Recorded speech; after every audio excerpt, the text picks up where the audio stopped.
There comes a time in your life when the silence gets louder than the noise, when the world stops clapping and you're left with just you. And in that moment, it either breaks you or builds a fire so fierce inside you that the world starts watching again. Let me tell you something nobody else will. Being alone isn't weakness. It's the purest form of power. The world trains you to fear solitude because they know what happens when a person truly finds themselves. Alone you stop pretending. Alone you face the demons. Alone you sharpen your mind like a blade. It's not isolation, it's transformation. Every second without applause, every moment without validation is the universe daring you to rise on your own terms. And when you do, no one can ever control you again. The strongest men you'll ever meet are forged in solitude, not surrounded by praise. Be the one who thrives in silence, who grows in shadows, who walks alone, not because he has to, but because he chooses to. Stop craving company that slows you down. Embrace the quiet, build in it, become unstoppable in it. There is a brutal honesty that lives in solitude, an honesty most people spend their entire lives running from.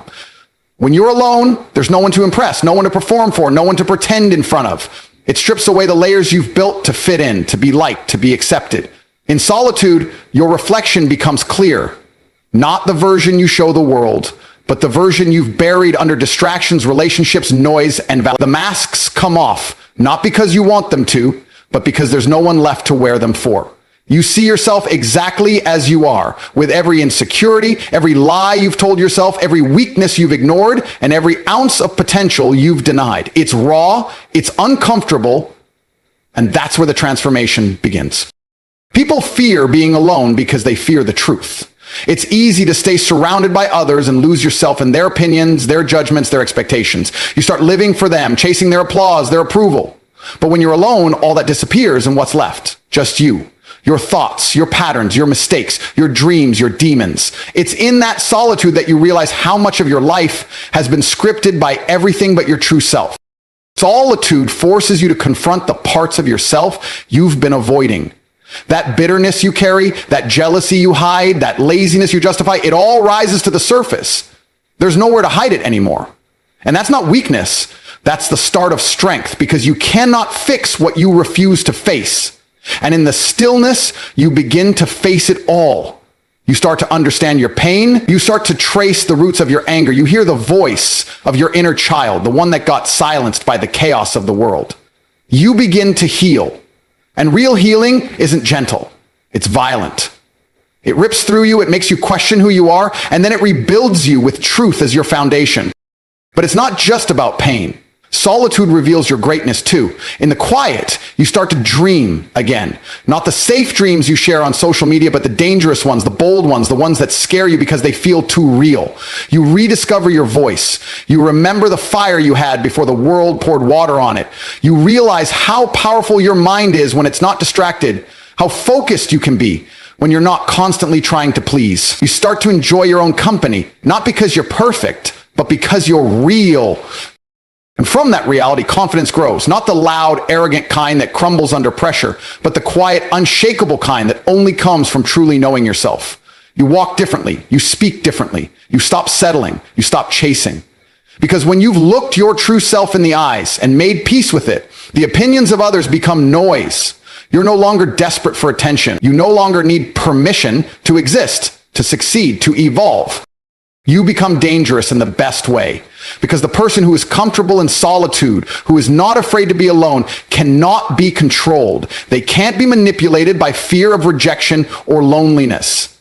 They don't chase toxic love, they don't beg for acceptance, and they sure as hell don't need validation from the world. They become their own source of strength, clarity, and purpose. That's why solitude is not a punishment, it's a blessing, but only if you have the courage to lean into it. It will hurt. It will expose you, but it will also free you, because when all the masks fall and only your truth remains, that's when you finally understand what real power looks like. And from that moment on, you stop surviving and you start living, raw and real, exactly as you were meant to. Being alone forces growth, discipline, and clarity in a way nothing else ever will. When you strip away the noise of the world, the distractions, the conversations, the opinions, the judgments, you're left with one thing. You. Just you. That solitude becomes the mirror no one wants to look into because it doesn't lie. It shows you exactly who you are, without filters, without excuses, without the comforting lies you've been telling yourself to stay safe, to stay small. And in that silence, a decision is made. Either you face what's there and rise, or you keep running in circles, looking for others to save you from yourself. Growth doesn't happen when you're surrounded by comfort. Growth is the result of pressure, discomfort, and reflection. When you're alone, you have no choice but to feel everything. The sadness you've ignored, the anger you've buried, the dreams you've silenced. It all comes crashing in, not to break you, but to awaken you. You finally see how much of your life has been lived on autopilot. How many of your choices were made to avoid being judged, to keep others happy, to fit into boxes you were never meant to be in. And once you see that, you can't unsee it. That's the beginning of real growth. Because now you're not moving based on what others expect. You're building something from within, something real, something solid. Discipline is born in the absence of accountability. When no one is watching, when no one's clapping for your progress, when no one's holding your hand, reminding you to stay focused, that's where discipline becomes a necessity, not an option. Being alone means you are your own motivator, your own critic, your own coach. You either get up and put in the work or you don't. And when you don't, the consequences are immediate. No one is coming to save you. No one is checking in. So what do? You build routines, you make promises to yourself, and you start keeping them. You go to the gym when you don't feel like it. You work on your goals when it's easier to scroll or sleep. And with every silent victory, your confidence grows. Not because someone told you you're great, but because you know you've earned it. That self-trust becomes unshakable. That's the foundation of unstoppable discipline.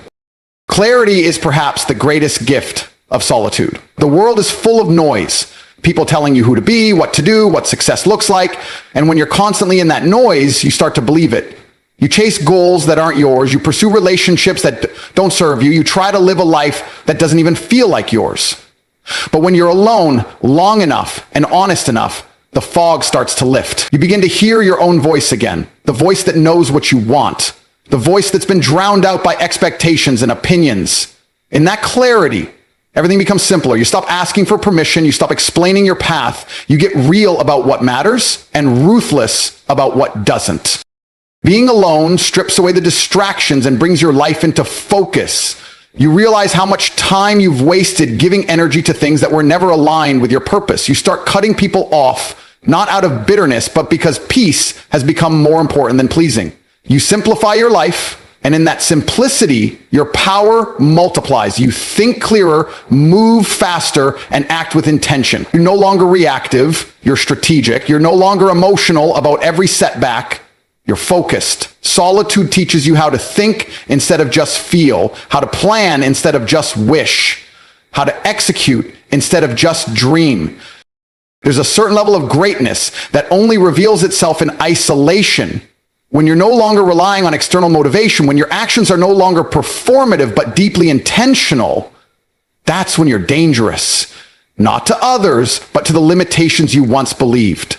You become the kind of person who doesn't fold under pressure because you've already fought battles in the dark and won. You've already conquered the voice that said you're not enough. And because of that, you move with quiet confidence, not needing to prove anything, just building, growing, evolving. Solitude is not the absence of connection, it's the presence of self. When you embrace it, not as punishment, but as preparation, it changes everything. You don't just grow, you ascend. You don't just become better, you become unbreakable. Power belongs to those who don't fear walking the path alone. Not because they want to be alone, not because they hate the world, but because they've realized something most people never will. The path to greatness, the path to truth, the path to purpose is often walked in silence, without hand-holding, without applause, and without comfort. The ones who rise to the top are the ones who dared to move when nobody believed in them, when nobody understood them, when everybody questioned why they were doing what they were doing, and still they kept walking because they knew the destination mattered more than the validation. Most people spend their lives in crowds.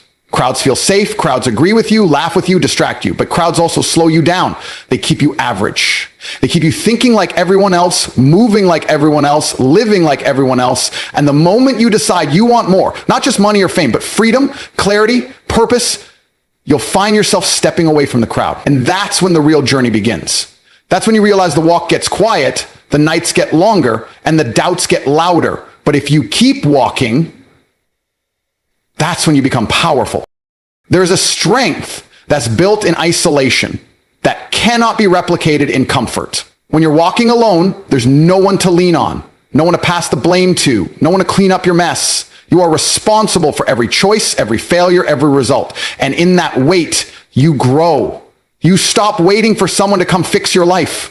You stop complaining about what you don't have. You start using what you do have, your time, your mind, your energy. You start showing up differently, not for the world, but for yourself, because you've realized that everything you need is already within you. It just needed space to rise. When you're alone, you discover how loud your inner voice truly is.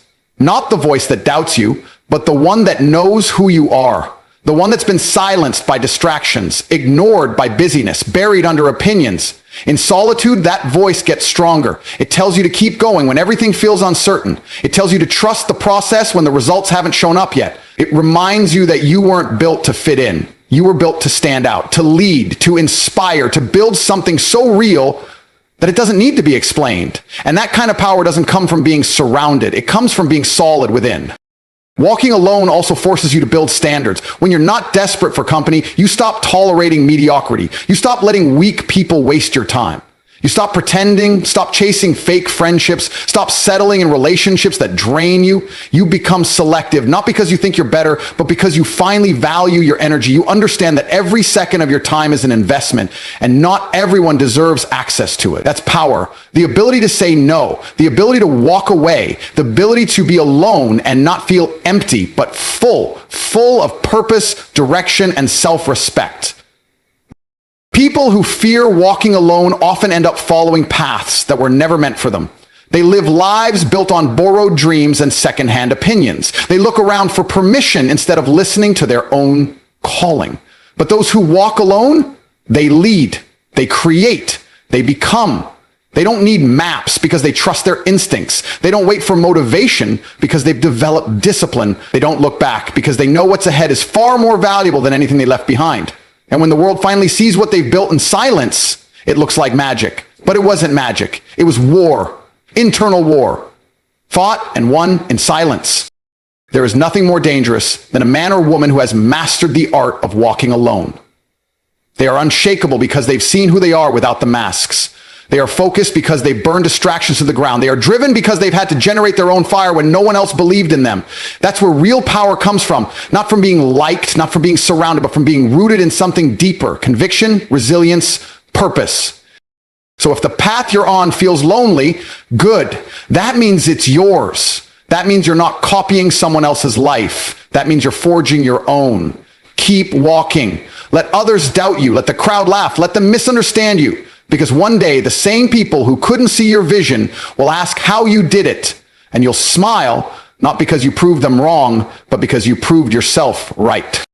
And in the end, when you've walked that long, lonely path, when the noise has faded and the crowd is nowhere in sight, you'll finally understand why it had to be that way. The pain, the silence, the solitude, it wasn't punishment.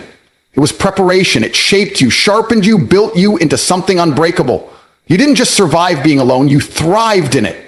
You created discipline from emptiness, clarity from chaos, strength from silence. And now you don't need the world to validate you. You don't need anyone to hold your hand. You walk with your own fire, your own standards, your own truth.